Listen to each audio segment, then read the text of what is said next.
అందరికీ నమస్కారం। ఈ రోజు తాజా వాతావరణ సమాచారం మీకోసం। రెండు రాష్ట్రాల్లోనూ ఈ రోజు తీవ్ర ఎండలు కొనసాగుతున్నాయి।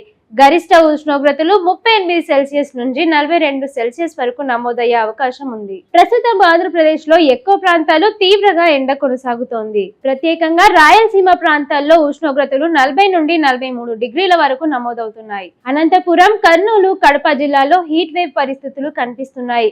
కోస్తా ప్రాంతాల్లో కూడా వేడి మరియు తేమ ఎక్కువగా ఉండడంతో ప్రజలు ఇబ్బంది పడుతున్నారు। మరుసటి 3 రోజుల్లో ఉష్ణోగ్రతలు ఇంకా 2 నుండి 3 డిగ్రీల వరకు పెరిగే అవకాశం ఉందని వాతావరణ శాఖ హెచ్చరిస్తోంది। వర్షాల విషయానికి వస్తే వచ్చే వారం వరకు రాష్ట్రాల్లో పెద్దగా వర్షాలు ఉండే అవకాశం లేదు।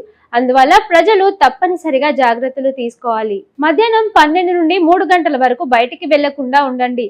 పుష్కలంగా నీళ్లు తాగడం, సన్ స్ట్రోక్ నుండి జాగ్రత్తగా ఉండండి। మరిన్ని డైలీ వెదర్ అప్డేట్స్ కోసం చూస్తూనే ఉండండి మా ఛానల్ ను టైమ్ 24x7 టీవీ।